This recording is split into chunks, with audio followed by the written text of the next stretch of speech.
This episode discusses suicide and suicidal ideation. If you or someone you know is suicidal, please contact your physician, go to your local ER, or call the Suicide Prevention Hotline at 1 800 273 TALK.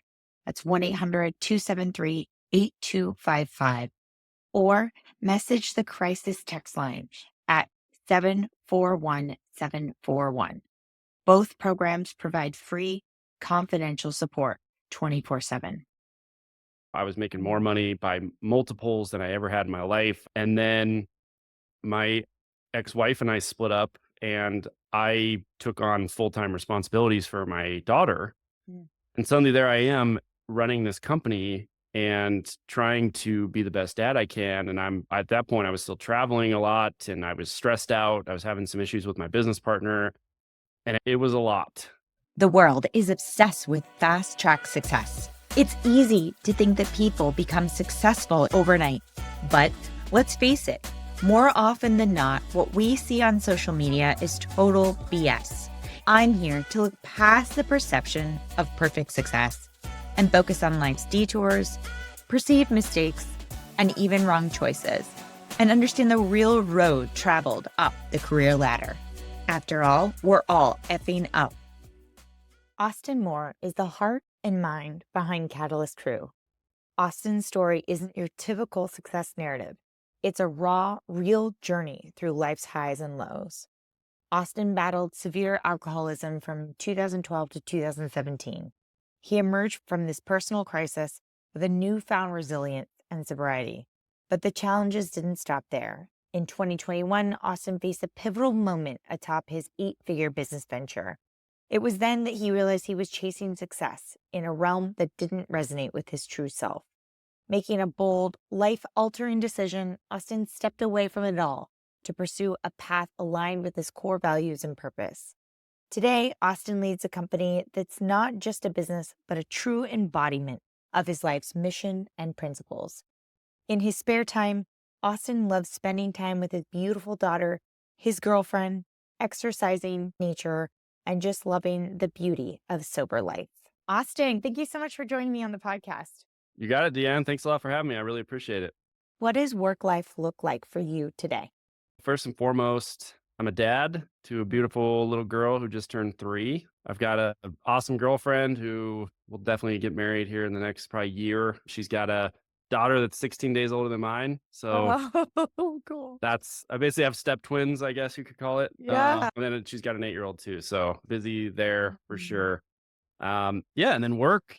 I absolutely love what I'm doing now. I've built a coaching and consulting business where I work with entrepreneurs, primarily entrepreneurs with parents, Mm. some that are not parents, and I help them with their businesses, figuring out problems, working through strategy, ironing out sales, ironing out hiring, operations, really to get their business on track so that they can be in a better spot to go be better parents or Mhm. do things that they like instead of administrative tasks all day. Let's go to when you were a child. I'd like you to think through, is there a specific event or something that kind of pops up when you think about your childhood that reoccurs that kind of ties into your career journey? I had the chance to go play small college football, and I had won some awards, got noticed by a bigger school, Colorado State University, D1 school. I had the chance to walk on there and start playing, and I ended up tearing my Achilles tendon playing pickup basketball at the rec center. And Oh, not even playing the sport. Oh. no, and that was the end of my career. And at the time, I had no idea the impact that this was going to have because it was a brutal injury. I was black and blue from the bottom of my foot to my hip, swelling everywhere. And that was back in 2008, 9. And it was when opiates were everywhere. Mm. And I didn't realize, but I had lost my tribe. I'd lost my identity. I'd always been an athlete. I had lost my purpose. I had lost all of these things. I had been put on all these opiates and greased the skids for some of my struggles that I had over the next several years with alcoholism. And when I got out of that back in 2017, I really started to understand that we had a lot to do with our destiny. And it took building resilience, and it took a lot of inner work that we have to do to try to figure ourselves out and what we can do, removing self doubt and all of these different things. And I go back to that moment often. Interesting. When you were a teen, then is it safe to assume that you had a vision for your future? You thought it was going to be pro sports. There was definitely potential there. I had played soccer most of my life, and then I Sure. switched to football my senior year because my whole team had graduated. Oh, wow. I was the only returning starter. We'd also lost most of our bench, and it was basically going to be the JV team that was going to be playing. And I really had aspirations to go play at the next level. And I knew going 1-20 probably wasn't going to get me many looks from colleges. So Mhm.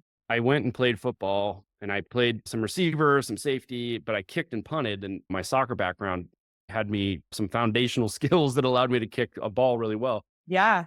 And so I won some awards, got to go to the next level, and then got noticed again by a D1 school. So I started realizing, like, man, this actually might be an option. And so, yeah, I definitely had some aspirations that I could potentially make it to that level in some capacity. And that obviously all got stripped away. And I hadn't really ever figured out what I wanted to do when I grew up outside of that. And so it was tough. You've mentioned Colorado State a couple of times. Did you have challenges when you set foot on campus that you're trying to manage academics and this sports realm? Yeah, so my first college was Hastings College out in Nebraska, and that was challenging. I would get woken up by a bullhorn most mornings at usually 4:30 to go run sprints. And when you go from high school to college, it is a whole different ball game. We would go practice every day after school, but it was 4 to 6 p.m., something like that. And then it was home. And outside of that, it was up to you to, Right. keep in shape. And here it was like they had our diet planned out for us. I had huge 300 plus pound offensive linemen that they were trying to cut their weight. So they would come over to the dinner table and they'd have a tiny piece of broccoli and a tiny piece of chicken. And they were trying to pump my weight Bulk up. you up. And so there I am with this tray full of food, and he's looking at me like, give that to me, little pipsqueak. And Uh, so that was interesting. huh. Obviously, the academic rigor increases a lot. It was getting up at 4:30, running sprints. Then it was back to get ready, go to class, and then at midday it was usually weightlifting, and then in the evening it was study table, and that was from like 7 p.m. till 9 or 10 p.m. Mm, So your life was highly structured. Every single moment that you had was basically taken care of for you. mm, And so that was a lot to get used to. And then when I got to Colorado State, honestly, one of my biggest challenges is I walked on the football team, and then after that injury happened, all of that was gone as well. That structure that I had really mm. started to thrive in was gone. And there I am, a 20-year-old kid now going, I've got all this freedom, and I had been given all these opiates, and all my friends are out drinking all the time and all these things. And my grandfather passed away right about that time as well. Oh, And it was a lot. It really made me realize I think freedom comes through discipline instead of freedom coming through what we perceive as freedom. But it was yeah. like that loss of all of those things at the same time was a massive challenge. Plus the influence of people that weren't on a path. Like my football team buddies, there were obviously some folks that were not on a clear path, but there was a lot of very good leaders on the team who understood that drinking dropped your performance, and they understood that you needed to stay disciplined. You needed to keep your grades up if you want to continue to play and move on to a better career or whatever you're trying to do. And suddenly I lost most of those guys. And now I had a group of friends that was much more about just drinking. Who cares about school? And for the first time in my life, suddenly I was starting to get C's, which was Mm. unheard of for me, but it was a symptom of that overall issue. Can you recall the emotions you experienced when the shift changed? And you mentioned you lost your tribe, you lost the structure, everything flipped on its head. What emotions and physical manifestations did you experience? So for about 6 months, I was pretty stuck in bed. I had to get to class. I was on crutches, but it was incredibly painful. And I was doing physical therapy. I had to go get some minor surgery and do some things like that to repair things. But I was really focused in that realm. There was part of me that felt maybe some excitement that I had all this newfound freedom Sure. because your whole life you've gone through this sports path where, two or three practices in a day when I was multi-sport and all this structure in college. And then all of a sudden there's this freedom and I'm seeing all my friends and they're having so much fun. So there was that piece of excitement, but there was also a piece of me that was very unsure Mm. because I felt like I didn't know what to do. I knew that I needed to go to class and I needed to do these things, but there was this further out view of thinking about my life in 5 or 10 years, which is obviously about as far as you think out at that age. Right. Yeah, if that, maybe 2 years. But I remember thinking about that and wondering what it meant. And there was a big hole Mm. in my life and the emotions were I consistently filled that hole with alcohol, unfortunately. But there was definitely a sense of not knowing what the next step was. When you think about your involvement with substance during that time, at that time, did you feel like you were overdoing it? And when you look at it now, do you feel like you were overdoing it? Now I definitely know I was. And right now, I also I went through I ended up getting help to quit drinking and I also researched the topic extremely heavily when I did. So I understand like the correlation between opiates and alcohol. The Mm. way they function in our mind is actually very similar. In fact, basically alcohol is broken down and it basically has a quasi opiate substance that affects your brain. That's why it's like the painkiller component of it. I see it now and it's a very clear path. I was given literally hundreds, if not thousands, of opiates over the course of 6 months, both Oxycontin and Percocet. And I was to take those every single day on these intervals. And that was what I was told to do. And looking back at it now, it's like, it was a very dangerous lead up to all of a sudden having this huge gap in my life. Back then, I think there was some sense that I was overdoing it. I think I knew deep down that I was not doing the right things. Mm. But I think that's one of the tricky things about alcohol is it makes you not really care. Sure. What was the job search like after graduation or leading up to graduation? So I had an internship at my dad works at a company here in Colorado. And so I had some opportunities to go there. I did a marketing internship for them. I just did whatever they needed. Shortly after graduation, though, I actually moved to Richmond, Virginia, and I had worked in childcare a lot. I'd run summer camps and done all these things. And so Mm. I knew I was only going to be out there for a little over a year. And so I had either a medical device sales opportunity that was presented to me, or there was a preschool 2 blocks down the street that needed a teacher for their 3-year-old class. And I ended up taking that, which I look back and I'm like, I don't know why I chose that, but I did. I had 33 3-year-olds for about a year and a half. I was the only guy there. I think we had infants, 2s, 3s, 4s, and an after school program. While you're facilitating the preschool program, what were you thinking then about your future? Do you think, oh, maybe I'll stay in this realm, or you searching beyond that? I was definitely searching beyond that. I had talked with my dad's company again, and there's a theme here that I was choosing the easier route. Mm. I had lined up before I left a purchasing job at my dad's company, and it was like the first, I guess, career type job that I was going to take. And I had lined that up. And honestly, I knew that I could get my foot in the door and potentially grow there. And they always had taken really good care of their employees. My dad had worked there forever. I had some friends that worked there. And so it was a kind of a So easy when you next say step. your dad's company, not a company that your dad owned, but a company that your dad worked at? So he is a minority owner, Got it. Okay. like 5% ish type minority Mhm. owner. Mhm. Was this epilogue? Yep. So you end up there for just over 2 years. Talk Yep. to me about that experience. What challenges did you have there? That was the first job where I finally felt like I was starting to use some skills. I had to use my Excel skills for forecasting. I started to learn how to deal with vendors and talking to other organizations, building relationships.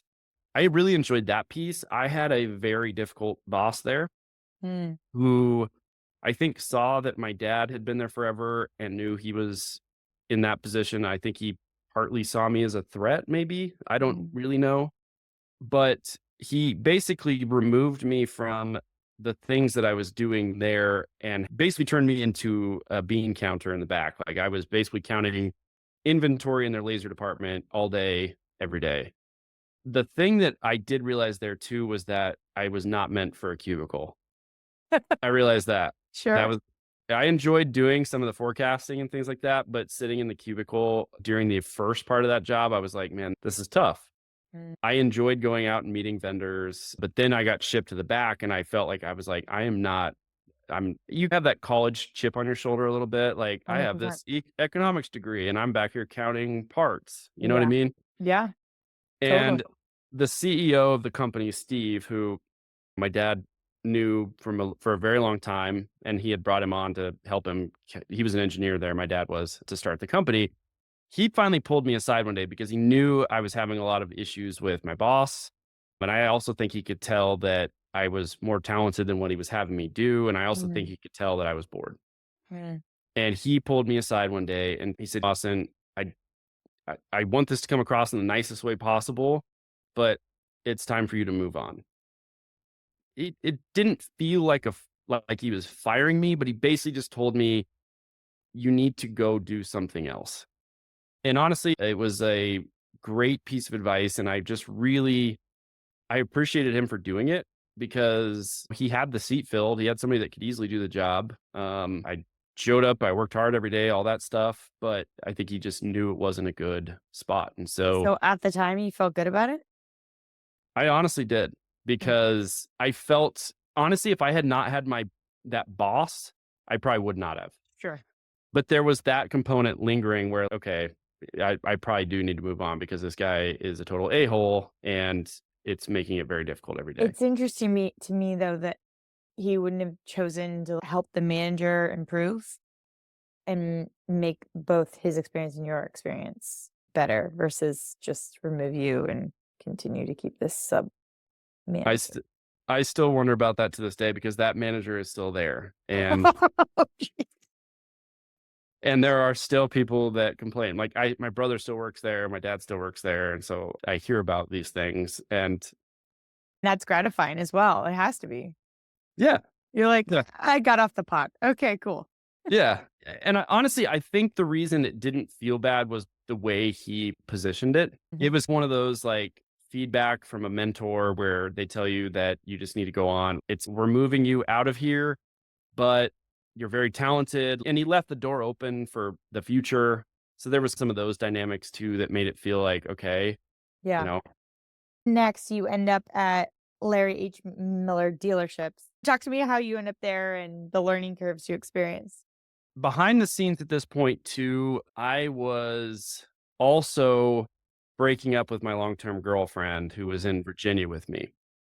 And my drinking had started to accelerate a little bit. It definitely was not an addiction just yet, but it was around the corner because Mm, her and I were starting to fight a lot. She was having issues with my drinking. And so we broke up right about this exact same time that I end up leaving. oh, Through a friend, I meet this guy who was doing finance at Larry Miller, and he had told me I could come make good money doing this. And so I went to Larry Miller and started working there. And I did special finance deals, which is basically like selling cars to people with terrible credit. mm, It's basically just doing the car sales backwards. So most people go pick one on the lot, and then we go inside, we figure out numbers, we do financing, and you leave. yeah. This one, we run the credit up front, we do the financing up front, figure out what you can even afford. Then we go Here's out. your car. Yeah, basically, here's the two that actually will work. Which one do you want? Oh, So interesting. that, which just fun fact while we're here, selling new cars, you make nothing. Selling used cars to people with bad credit, you make a lot of money. Seriously, commission on a new car was like $200. Commission on some of those deals was like 4 grand.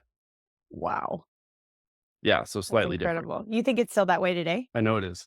Oh, fascinating. Tell me more. So I start working there. They hired us in a class of 30 people, which most 29 of them paid to be there for this training class.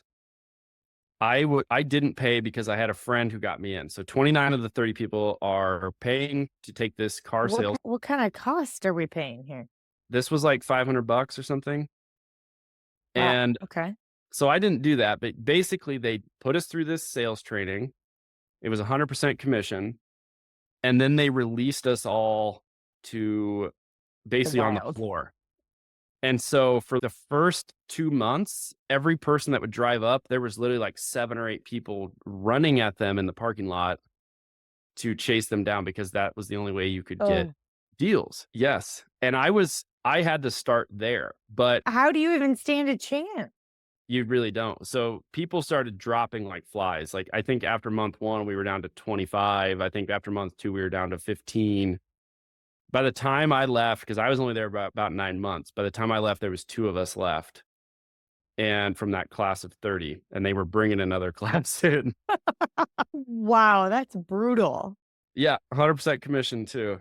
So how did you I want this to come across the right way. How did you even last 9 months? I figured out really quickly that that was not. I was like, I'm not going to run after people in the parking lot. This is insane. You know what I mean? Yeah. And so the only time I was getting sales was on Saturdays, but I was like, I'm not going to do that. There has to be a better way. And I started buddying up to some of the finance managers and the sales managers and just getting to know them a little bit. And they did get to watch me work the few deals that I had at the time. And then they switched me. They said, you know what? These special finance deals, they're made through appointments. And so those are people that hear our radio ads, fill out an application, and then we basically just set the appointments. And so about Oh, wow. 2.5 months in, I got onto that team. Mm. And so then at that point, it was like I was basically just had appointments lined up for me most of the day. If I didn't, I'd still had to do the old lot hawk game. But for the most part, it was appointments, and that saved me. And it was really because I actually spent some time and got to know some of the people at the desk, figured out how it worked. And yeah, So you love there were pieces that I loved. Let's just say that.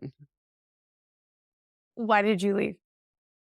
A couple reasons. There was the culture in those places is ruthless. The parking lot run highlights Yes. what Telling. There were people like doing cocaine in the back of the sales office all Mhm. day. The hours were Mhm. 8 a.m. till 8 p.m. And most of my appointments came in at 7 p.m. after work. And those took 4 to 5 hours to do. So there was many nights I was there till midnight, 1 a.m., and then I'd be up the next day. I will take a lot of ownership though. This is when I had just broken up with my girlfriend. Mhm. I was around these people doing cocaine all the time. I thankfully wasn't doing that, but I was drinking very heavily. The culture was heavy on that too. And my drinking, this is when it starts to get really bad. I had called in sick one day, which I was not sick. I was hungover. I had the booze flu. Mm. And I decided to make up an excuse that my dog had diarrhea. And my boss told me I should just throw my dog in the trash. And even though I was lying, it pissed me off. Of course. I went back to work for about another week, and there was one manager there named Kurt, who I'm still friends with to this day. And I was like really starting to struggle. And I remember one day he pulled me aside and he goes, Austin, you should be the number one salesperson on this team. What is going on with you? And I just started crying and I said, I don't know what's wrong with me, but I need to go to the doctor. And my anxiety was off the chart. I was like breaking teeth in my sleep. Oh It my was so god. bad. I was to the point where I was like, I would show up, but I was having such a hard time functioning because my anxiety was like, it's indescribable. Like I've had anxiety my whole life. The anxiety during that period was 24/7, 365, and it was thousands of times worse than any anxiety I've had not drinking. And I knew it. And when he called me out, I said, I need to go to the doctor. I did. And then I honestly just said, I don't think I can do this anymore. And so I quit 2 days later. No job lined up, nothing. What when you look back with today's lens, at that period. Why was the anxiety at such a peak for you?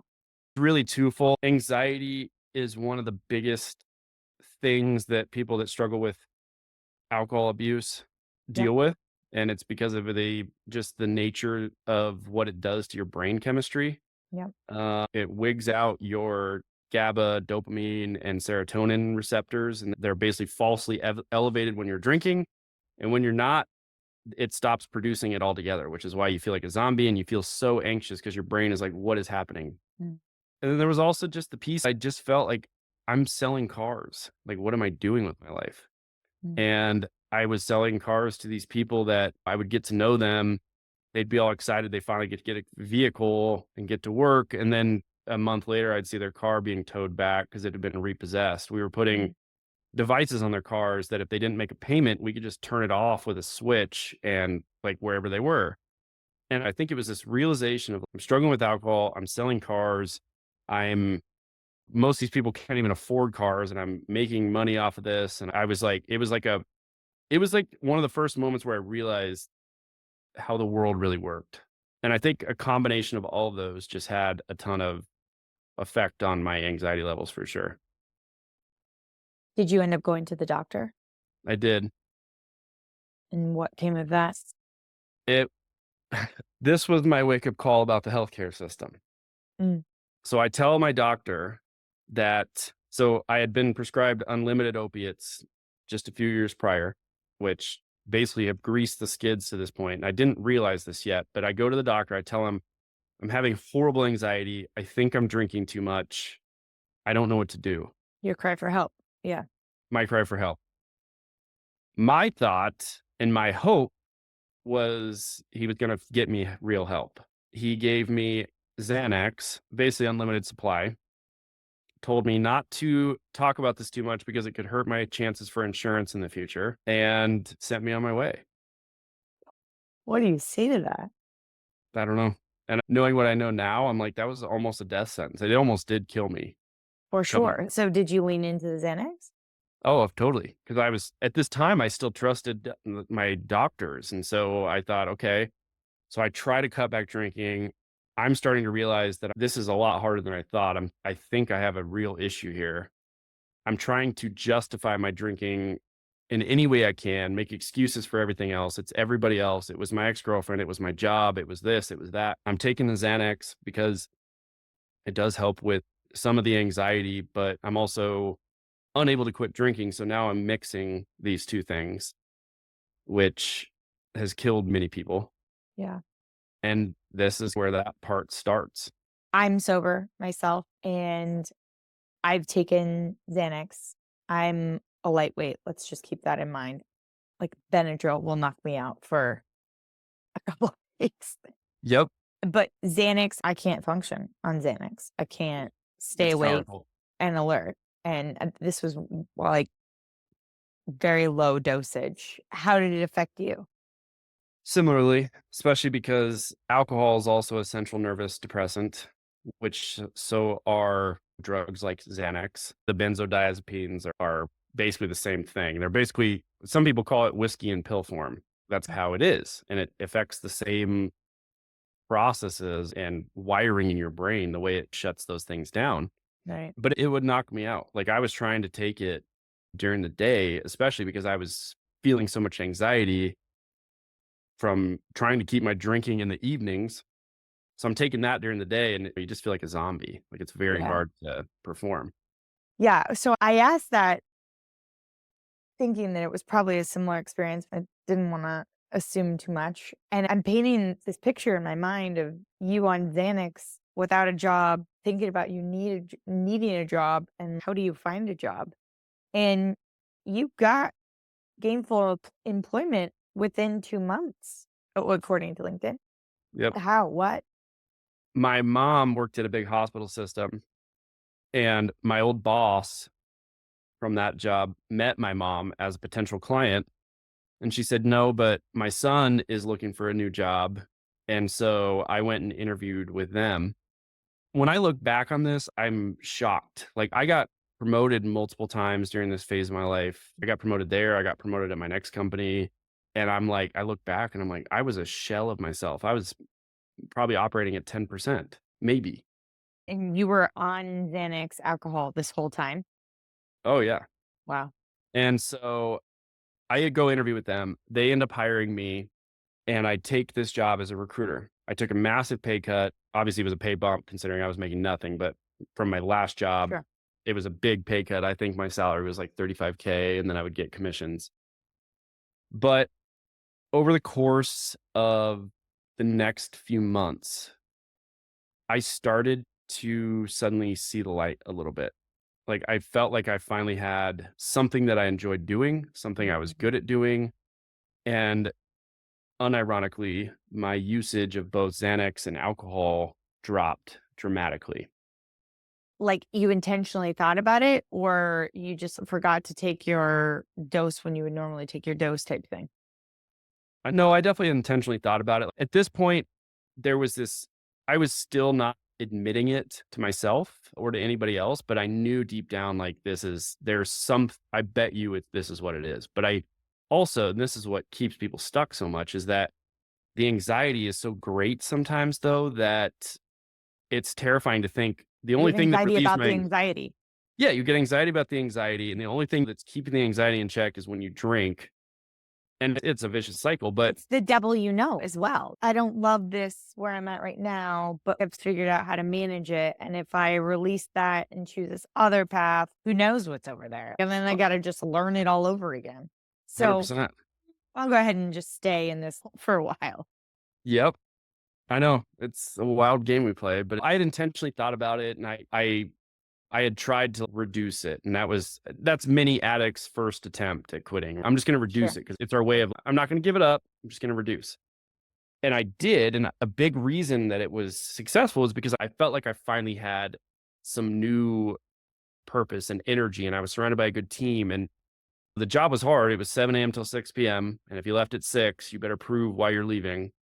It was hard, but I had just come from car sales, which I just described. So for Sure. me, this Yeah. was like a vacation. But a few months in, all of a sudden I find that I'm much more clear. I start exercising a little bit more, and I have reduced alcohol. I was still drinking daily, but it was like it was not very much, which not very much is probably still clinically Not, not alcoholism, but too much. but it wasn't like I was drinking it to function in the morning and stuff like that. So I had broken it for a brief period, and I had started having a lot of success there, end up Mhm. getting promoted to a sales role. Is this And at Medics that you're talking about? Yeah. yep. And then I meet two people that kind of changed this. So we hired a friend of mine who was also struggling with drinking too much. And I didn't know it at the time, but him and I start hanging out, and I start drinking more because I'm hanging out with him, and we're drinking on the weekends all the time and all day drinking all weekend. And I start to slip back a bit.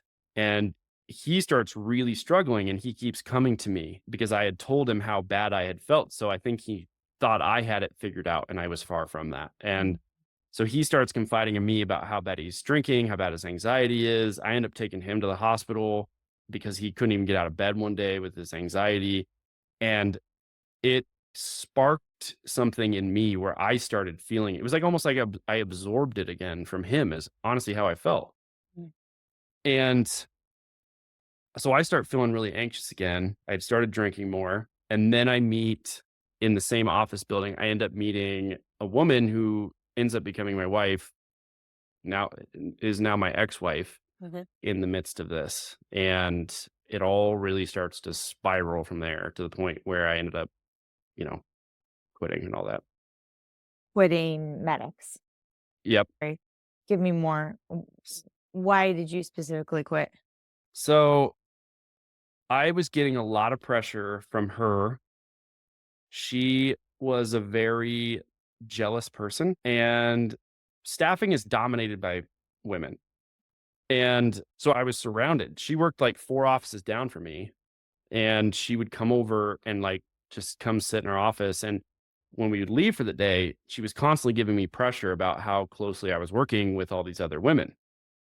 And I was also in a state where I was starting to struggle again, and I felt like I was a bit broken, and I was not strong to the point where I could say, "Listen, I love this job. I'm going to stay here." She was on a visa from China and was starting to pressure me to get married a couple months in so that her visa wouldn't expire. And so I've got like multiple things going on that end up me just saying, screw it. I'm just going to leave because it's just too much. It's just too Mm. much pressure right now. So I ended up resigning. Mm. Again, no job lined up. Something you said indicated that I felt like you really loved the job. I did love the job. And how did it feel then to leave it? Oh, it was terrible. I honestly hated it. Like I loved their company culture. It was a really hard job, staffing is, but they did so many things. In fact, I honestly tried to make my future companies like them. Fascinating. Uh, I really enjoyed working there. My boss was really hard on me, but he was also a great mentor. And I felt like I knew I was making a mistake leaving there. But again, I was at a point where I felt lost again. I Hard to felt begin. broken. I felt Mm. all this pressure with this woman pressuring me to get married. And honestly, I hadn't really done the work in myself yet to be able to learn how to say no to things. And I'm so sorry. I think I lost the thread. She worked there as well. She worked at we were in a shared office space. So she Okay. worked at a different company, but it was That's just down the hall. so just her presence there was just a constant reminder, and she was like seen in, so to speak, Mhm. on what it was like. Got Yeah, it. and I felt like I couldn't be myself. I felt like I had to watch every move I was making. Yeah, that's tough. And in that job, it's like I was selling, and then I had a female recruiter who worked on my jobs. And so every time I went to a meeting, she would often come with me to take the job. So she understood it, understood the culture. Yeah, Anytime we were meeting during the day, she was with me because we were going over candidates, and there was a lot of collaboration there. And it started feeling very uncomfortable. sure. That was a big reason for sure. So you leave with nothing lined up. How do you spend the next 2 months until you end up at Robert Half? I thought about going back to my dad's company. In fact, there was a job opening there To that be that manager's manager? I wish, right? It was in a different department. It was basically this really cool job where I was going to be managing their distributor network and trying to keep relationships with those folks. It was like a sales type job. And I ended up not getting that role. I applied to Robert Half for a contract recruiter gig that would have been at DaVita, the kidney Mm. uh, organization. And when I went and interviewed with them, they saw that I had staffing background. And so they talked to me about an opportunity there.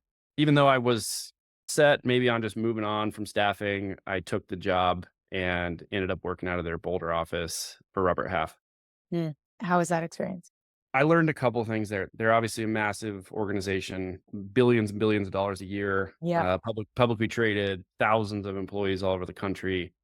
Great training program. I really enjoyed my boss, but there was two things. Number one, I'm struggling. I had just gotten married to that woman. I'm struggling with drinking pretty bad. The culture there was like beers in the bullpen, which was like Fridays after 3, but then it Yep. was like, it's also Thursdays afternoon and Tuesdays after 1, and it was just like, it was the worst thing for where I was at. And so there was that piece. I did relatively well to the point where they promoted me for a director position. And when I took that job, basically we cleaned house and started that office over. Mm. But I felt like I was chair number 486751. And I was realizing really quickly big companies are not where I'm supposed to be. And it's why I didn't last very long there as well. And I also, this is basically about, I go a little bit deeper in my alcohol journey, but I'm getting to like almost rock bottom at this point. Mm. What made you decide to rip off the Band-Aid and then head for Beacon Hill? I'm still at the point where I'm blaming everything else Mm. other than the alcohol and myself. And I'm still getting a lot of pressure from my wife at the time about any women I'm working with. You mentioned that inevitably it's a more of a woman's world. So you went from one to another. So I have to imagine it's just the same thing that she is upset with you about, just like different place, different name. Pretty much. And at Robert Half, my office was there was only 4 of us in the Boulder office. There was 2 guys and my boss was a woman. And then her boss was a woman too. So there was 2. Um, but I never had interest in any of them or anything like that. But it was just the female presence. And she had some trauma in her We all have our baggage. Yeah. some stuff like that I think caused it, but that was a consistent pressure that was coming. But I leave there because I'm feeling like I'm blaming my job for my unhappiness. And Mhm. so and honestly, it never could have compared to my time at Medics either. But at this point, I'm comparing and I'm Just saying I comparing. did better there. I was happier. So it's probably my job, Of course. which, which ends up leading me to be leaving it. And honestly, my opportunity at Beacon Hill is pretty good because they had asked me to help them start a healthcare division, which is what I had done at Medics. And Mhm. so I was like, yeah, this could be awesome. I love healthcare. That was the space I was very comfortable with. I was doing accounting and finance staffing at Robert Half, an area that I wasn't as familiar with or as passionate about. And so there was some allure as well. But was it as exciting as you hoped? Did it give you any better feelings? In the long run, yes. In the short run, no, because shortly after I joined there, I'm at the rock bottom at this point. A couple months later, I've joined that company and I liked my team and all that stuff, but this is the point where I'm ready to like crawl out of my skin. At this point, I have to drink to even get out of bed. Like I'm waking up with horrible gut pains at 3 a.m. and I can't sleep. My anxiety's off the chart. I literally can't even lay in bed. Like I cannot sit still. And so I would wake up, I would drink some wine just so I could try to go back to sleep. And then I would, and then I'd get up at 6, I'd do it again, usually throw up, and then I would go to work and I would have to sneak down to my car every hour and a half to drink a little bit more just to curb Take the the edge off. anxiety. Yeah. And that was my day every single day until the point where I literally felt like I wanted to crawl out of my own skin. And I went to the grocery store one day, not to pick up groceries, but to pretty much run away from myself. And I was sitting there and I decided I was so exhausted and tired of all of this that I was going to end it all. And I was sitting in my truck and I decided I was just going to swallow an entire bottle of Xanax and that should do the trick. And I was planning on just driving home and writing the note and picking a date and time and calling it good. And on the radio, I hear a radio commercial and hadn't been listening to the radio. All of a sudden, I just hear it. Like I hadn't heard anything else, but I hear this guy on the radio talking and he's talking about his story and where he had been with alcohol and that he had gone to this program and what his life was like now. And I hear this as I'm sitting there just crying, thinking about the weight of this decision I've just made.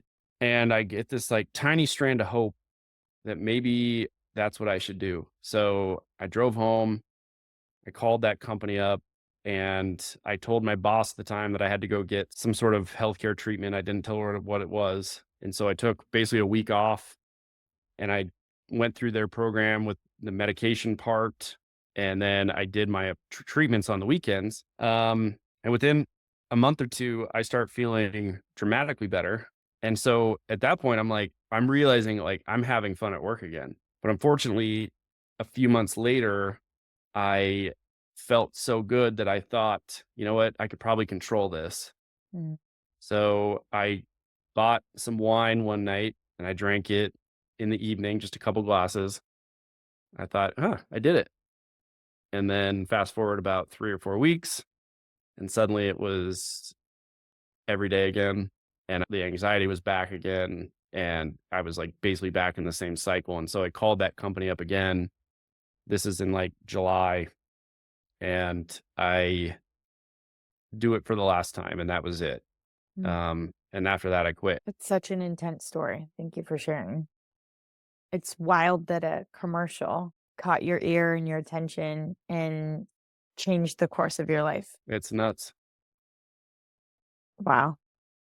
That's wild. That's so scary. Mhm. What was different that made you say, "This is it. This is the end. I'm not gonna drink anymore"? Number one, I knew if I keep going, I'm going to be dead before I'm 40 or I'm going to kill myself. Yeah. And it was like my only option. And it was terrifying because I had tried to quit 5 other times before that.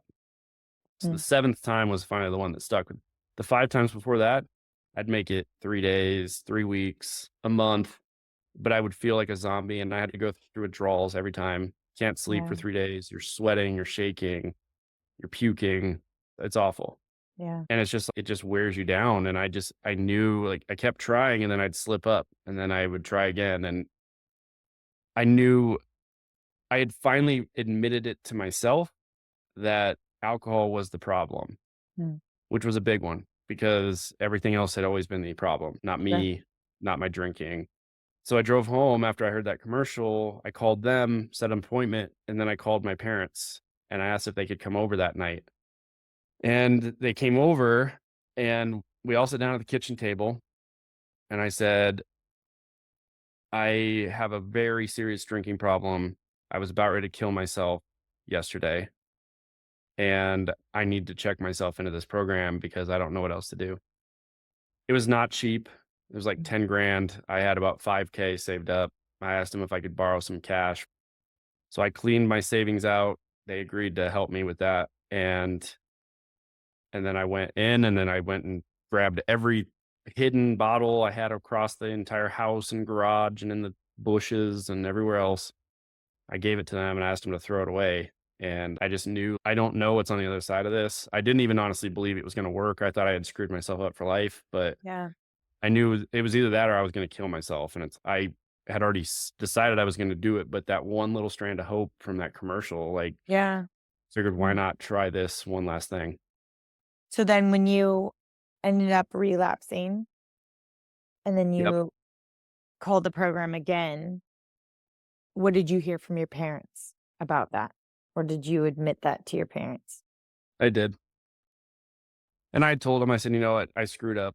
I said, I honestly felt so good that I thought I could control this. And I said, I'm sorry. I didn't know what else to do. I said, I felt like I was going to lose all my friends. None of my friends were really hanging out with me anymore because they all drank heavily. And Yeah, there's a lot of things tied into that. Some of them for think you're sure. too good for them. Others Mm. don't want to be around you because they're struggling. Others are just like, we were drinking buddies. So this kind of there's no reason to hang out anymore. And so, like, you feel isolated. And it's funny when you get done with something. It could be the most negative thing on the planet, and then when you leave, suddenly you're tying this nostalgia to it. You're remembering the good times. And even though you knew it was horribly toxic, you're remembering the little moments where it was so much fun and you were out at the baseball game with your friends It's drinking beer. And it was a ridiculous how blast. the brain works in that way. It's crazy. It does it with relationships and Yeah. jobs and Speaking of relationships, I've been dying to ask, where is your then wife through all of this? so through to the program, she was supportive about all of that stuff. When you say she went to the program, she Like herself was a part of the program or she wasn't a part of it. She would go to my appointments with me and some mm, stuff like that. So she of all the faults that we had between us, like, she did support me a lot through that mm, process. She was involved in that. And then when I told my parents I relapsed, they were pissed for sure, particularly yeah. with the financial piece that had been tied to it. Luckily, at this point, I had enough time where I was able to make some good money at work. So I paid for round two. Mm, And I worked out a deal with them where it was half the price because I didn't do all of, like, the coaching and I just did the medication treatment. That was the moment I realized, like, there are things on this earth that are stronger than I am. And I got to put it in the rearview mirror forever. mm. And so it'll be 7 years in July. Wow. Congratulations. Thank you. Mhm. When did you become a father in all of this? Is it still to come? Yeah, that's in 2021. Okay. So let's talk through the rest of Beacon Hill. Like it sounds like you were finding your way, you hit a good stride. Why did that come to a close for you? We had some turnover in leadership. My boss, who had Mm. hired me, decided management wasn't really for her. So she stepped down, which left an opening. This is towards the end of my tenure there. And so my bosses had contacted me and said, Austin, we'd like you to consider becoming the director position. We've got it open. Kelly just stepped down. Would you be interested? And I said, absolutely. So they asked me to put them together like a 30, 60, 90-day plan for what I was going to do at the office, which I did. And then things stopped. They didn't really respond. They weren't really telling me what was up. And then they had brought in an interview one day, and I was getting some work done in my backyard. So I brought my dog to the office, which we were in a big shared office, but we had a suite. So it was just our room and other people did it. So I was like, whatever. That way she doesn't get out because she was totally a runner. So I bring my dog to the office that day, kept her on the patio, and I end up getting a phone call from my boss, and she says that they've heard from the interview that I had brought my dog to the office. And I said, I'm sorry, I didn't know we had an interview today. Otherwise, I probably wouldn't have. And they said that they didn't trust my judgment. And that because of doing that, and that they weren't going to move forward with bringing me on. Dog at the office. Oh, wow. Yeah, there were some other things for sure behind that. They then told me that they didn't really like the way the healthcare model ran, and they were going to try to refocus exclusively on the accounting and finance. And so they wanted me to move to that. And my new regional boss, that I had a good relationship with her, but she had never worked in the healthcare space, and it just operates a bit differently from a staffing perspective. And I'd always tried to explain it to her, and we had gotten into an argument towards the end of this as well. And she wanted me to move to accounting and finance. I hadn't gotten the director position. And I have also met my business partner at this point. He worked there too. And we were out golfing, and he kept telling me like, dude, we could do this. We could start our own company and do all these things. And I went to Las Vegas with my ex-wife's business trip. I sat by the pool for a week and I resigned, sitting from my chair. Wow. Were you cooking up your business during this time as well? We were in talks about doing it. I also had a conversation with a guy that I had met through networking who ran an executive coaching and mindset business. And he had offered me a position consulting for him. And so I was like, you know what, I'll figure this out. And at this point, I am 2 years out of drinking. I'm feeling great. I feel like the world's at my fingertips. I've found a lot of things in my life. My relationship at home isn't the best, but I feel like I've started to find my stride in my career. Right. So I'm like, you know what? I'm going to figure this out. I'm going to go consult for this guy, probably end up starting a business. I'm probably going to need the extra money to get this thing off the ground anyway. So I start working for him as head of corporate development for Pro Athlete Advantage. And then he starts the high performance school, and he asked me to lead that too. And so I'm selling into corporations and trying to get them onto these courses about sales and mindset and performance while I'm starting my business. And then COVID hits. And so he calls me up, and I go meet him, and he says, hey man, I'm really sorry, but I'm gonna have to let you go. Most of our stuff was in person. We did retreats and executive coaching and keynote speeches. And so I got to figure out a new business plan. I'm going to go get a job. You need to as well. And nobody was hiring at that point. So my staffing business died because no one was hiring, and I couldn't really find a job because no one was hiring. So I was driving DoorDash, which isn't on my LinkedIn profile. Yeah, that's amazing. Driving DoorDash from 4 till midnight most days. And DoorDash, especially at that time, was so crucial. Yeah, we had just moved into a new house, and so and then all of a sudden all this falls apart. We had moved in, I'm not even kidding you, in February. And then I think it was right after lockdowns happened that he laid me off. So it was like I'd moved in into February, and then like early April, my business dies and my consulting gig ends. So I'm driving DoorDash, and I honestly was like, I don't know what I'm going to do. I just was like, I guess I'll figure it out. And so I'm driving DoorDash, I'm calling people. Everybody's more worried about how are we going to get people remote? How are we going to retain the team we have? How are we going to keep our businesses alive?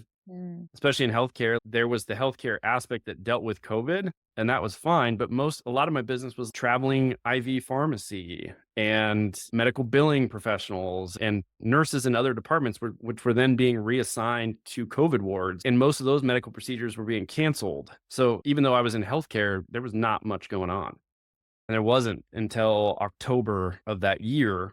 And I am talking to candidates out in the marketplace, and I hear a gal say that she had gotten a contract job, which is a lot of what I did was place people on contracts.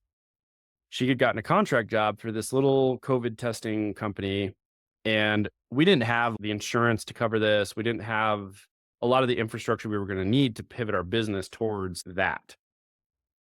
So I hear this and I call him up, and they need 5 people. I message the CEO on LinkedIn.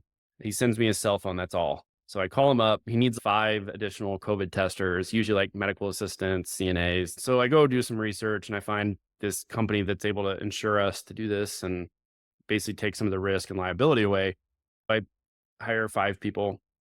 They call me back like a week and a half later, and they need 20 people. And I'm like, wow, okay, perfect. And they call me another 2 weeks later, and they say the state of Colorado Department of Public Health has just brought us on as their sole provider. They want us to be testing all over the state. We need 500 people. Oh, And at this point, it's me and my business partner only. Like, we're the only 2 employees.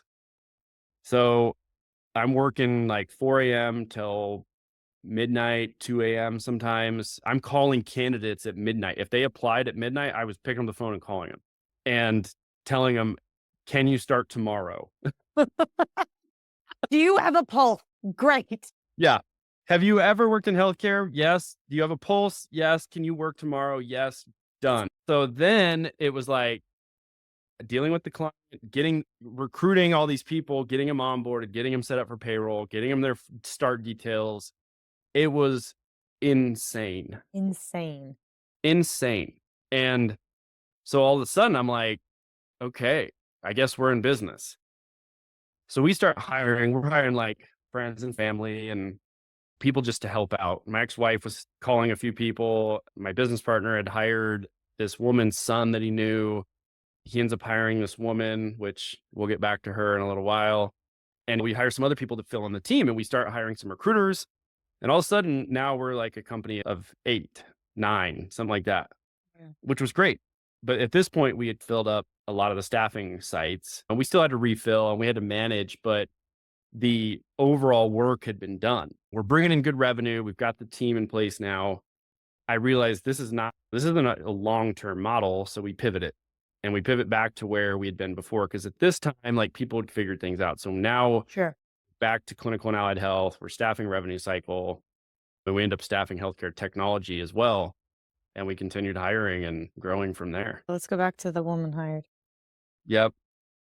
So I have to be somewhat careful with this because there's a lawsuit currently in progress. Mm. I find out 6 or 7 months later that this is my business partner's girlfriend. Oh, you didn't know that. It wasn't No, disclosed. Ooh. no. And Like, you feel like that was just happenstance, or you feel like that was purposefully done? And only answer what you purposefully, Mm. because he was also married. So at The this, plot thickens. the plot thickens a lot. So he tells me one night, and I can tell he's hammered, and he tells me, and I'm like, You're like, okay, Hold on. Come again? What?" yeah, exactly. And I'm sitting there thinking about it. And at this point, we're growing insanely fast. And he pitches it as she's just temporary solution. Like, we're going to find somebody else that can be in this position. She did have a great background for the job. I'll give her that. Like, she had processed payroll and done HR for hospital systems. Like, she had the right experience. But it obviously is okay. So it takes me like a month or so. And I start thinking about it. I'm like, if he would do that to somebody as close to him as his wife, what would he be willing to do with me? Like, you start realizing your values are aligned. And this wasn't the only one. we also had hired a CPA. And the reason this is happening, I had hired healthcare, sales, operational people before. He had hired accounting and finance people. So our agreement was he was going to help hire on that side of the business. I was going to hire on this side. Mhm, We mhm. had hired her. Then he hires us a CPA that I find out towards the end of before I leave that he is dating his girlfriend's mom. And I'm like, there are a lot of very friendly hands around this money that we have. Because it wasn't like we were doing small amounts of money. Our peak, we had 17 million in revenue. And everybody around the money is friendly Mm, with somebody other than me. mhm. So I'm starting to get really suspicious about what's going on. And neither of these were revealed to me upon the hiring. It was only Right. after the fact where I found out. We're running this business. I become a dad in the middle of all this. We had a great team. There was lots of mistakes, obviously, that we made. Lots of things I screwed up royally. Lots of things I would do differently, 100% if I could redo it. But at this time as well, my ex-wife and I had some really big challenges in the past. Obviously, there was one with me drinking. About a year and a half after I quit drinking, I just felt like I just wasn't sure our marriage was right. And I had told her that. And then around this time, we're starting to really struggle to the point where we're considering splitting up. So I move into the basement. She's living upstairs. We're both caring for our child. And then I don't know if this was a way to try to get back at me or what, but she writes some letters to my clients, tells them like basically that just not good stuff. And it's basically like telling them that they shouldn't work with me and all these things. So I end up moving out at this point. I have recently discovered all of these things about my business. I won't get too much into the details because I can't at this point, but basically, I'm feeling like I'm being screwed from every side. Yeah. And also, I'm basically now taking on, she was still involved, but she always had a nanny there. And then she just backs off and isn't really involved. And so I am taking over childcare duties 100%. I'm trying to run the business. I'm dealing with a lot of the issues financially with the business because I'm trying to figure out what's going on behind the scenes because I'm being basically pushed out of part of the business. And I started getting anxiety, not to the point like I felt in the past, but to the point where I was having a really hard time sleeping, Mm. to the point where I was like thinking I might need to go to the hospital and figure out something for this because it was probably 50% of what it used to be, but it was still bad enough. Yeah. And I have a moment, my daughter's jumping on the bed. She's 1.5 at the time. And just carefree little girl jumping on the bed, laughing. And I'm staring at her and I'm literally thinking about going to the hospital for this anxiety I'm feeling. And I look at her and I think, what am I doing? This doesn't even make sense. I feel like I'm so stressed out. I'm not even present. If something happened to her right now, I'm not in the state of mind to do what's right. And one other moment, like a week prior to that, it was my birthday. My brother and I went to the Broncos game together, and he looked at me and said, dude, I feel like you're just like a different person. And between the challenges with going through a divorce, all of a sudden being a full time dad, dealing with these, I'm not sure what's even going on in my business. I just say it's not worth it. So I talked to my business partner. We ironed out a business buyout agreement and I resigned October 26, 2022. Wow. Did that alleviate anxiety? In some ways, I got my divorce wrapped up. I started trying to figure out what I was going to do next. I knew staffing, so I was like helping out there a little bit, but I was so burnt out that it was having a hard time like even picking up the phone to call people. Like I just didn't care. Yeah. And so I decided to just take some time off. So I took several months off and just hung out with my daughter full time. Mm. And at this time, I'm also realizing that the buyout agreement that I had agreed to is not going to happen. He's basically selling me, I'm going to give you nothing. So I decide to start writing on LinkedIn. Honestly, it was like a public diary. Around October 22? No, this is like May of 20. So Hmm. that gap there, I'm like, I just basically hung out with my daughter. I ended up meeting my girlfriend now, who's fantastic. I met her because our daughter started playing together at the museum. She brought a lot of stability to a very unstable life that I was living at that time. And she's just an amazing person. And when we met, I told her, I have no idea what I'm going to do. I just left my business behind. I thought I was going to be getting a big sum of money, and now I'm going to have to go fight for that. But I've done it once. I'm going to do it again. Is basically what I told her. She was like, Yeah. sounds like a plan. So I started writing on LinkedIn in May. Really no idea what I wanted to do, but just figured, why not? See what can come of it. I initially started coaching some people on quitting alcohol. That was how it started. I still do a little bit of that. Honestly, it's like almost like a passion project. Yeah. When you talk about it, you can hear it. The medical piece of it, the physiological piece of it, it's just so natural. Yeah. And I thought about doing that full time, but I realized that I was taking a lot of steps backwards in my personal growth and that was going to have a Mhm. hard time feeling fulfilling for me long term. Mm. It's astute. Ironically, the guy that runs the program where I got help from drinking reached out and had some challenges in his business. So I start helping him. And I realized this is like solving a puzzle and teaching all in one. And it was like this, everything just clicked. Mm. And I realized that those were the two things that I love doing. And so I pivoted the business, and that's basically leads us to right now. You started that pretty much right after you started your LinkedIn posting. Yep. So I started Officially. Catalyst Crew, and that's my business. And I had it branded as I was helping people quit destructive habits and things like that. And then I rebranded it probably in October, Mm. November. Looking back on your career, what was the lowest point?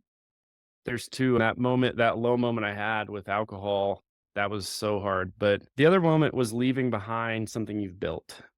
From a professional standpoint, that one was harder Sure. because there's a lot of talk about people saying you have the golden handcuffs, or people talk all the time about golden handcuffs. And I've had that before where it's hard to leave something behind because you're on sales, you build up a book of business, then you leave and you have to start over. But then you attach everything that you've built, all your employees, all the processes, all the clients, everything is tied to this business that you've built.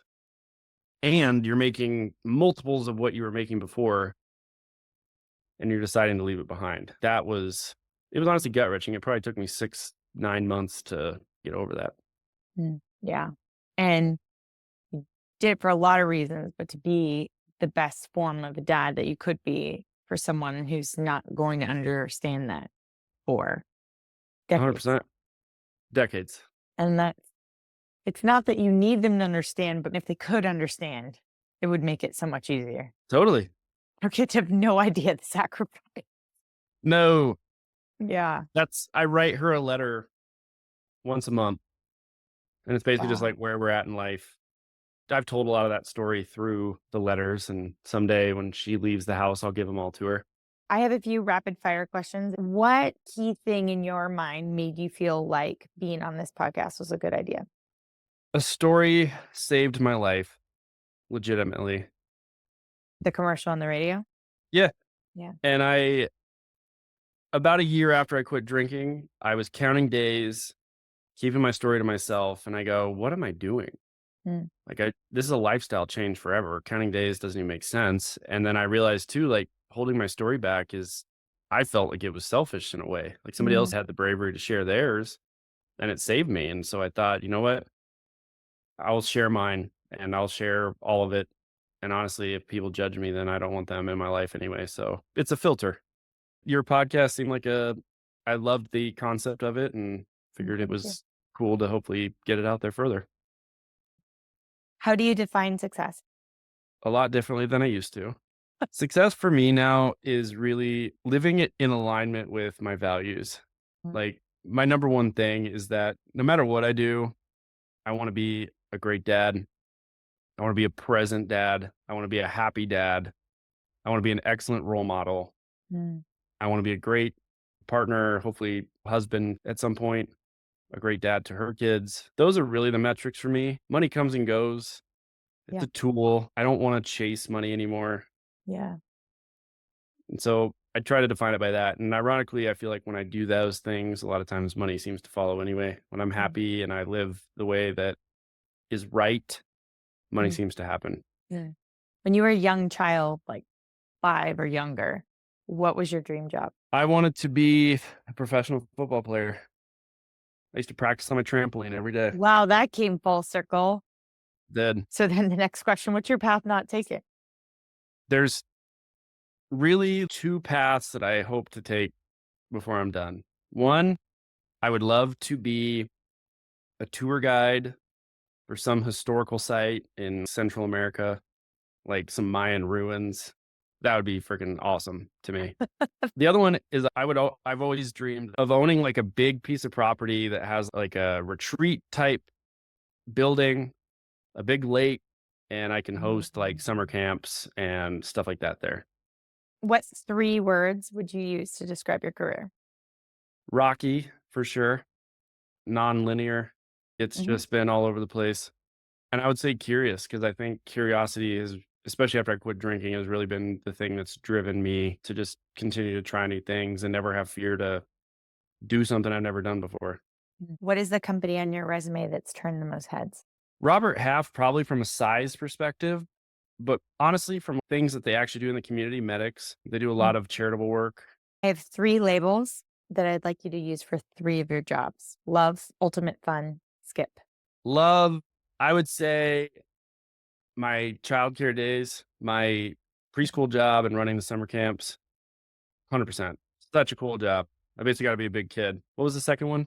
Ultimate fun.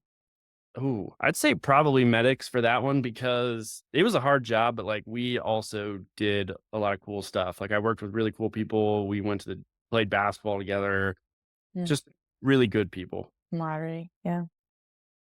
Skip, I got great training there, but honestly, Robert Half, partly for duration and also just it provided a good lesson, but big corporations are not my thing. Thank you so much. You have So fantastic story, and it will be really meaningful to a lot of people. I appreciate that a lot. Thank you for listening to today's episode of Effing Up. I'm your host, Deanne Reiner. If you enjoyed today's episode and you'd like to help support the podcast, please subscribe on the platform you use to listen to podcasts. Share Effing Up with others, post about it on social media, and/or leave a rating and review. Until next time, count your perceived failures as part of your path to success. After all, we're all effing up.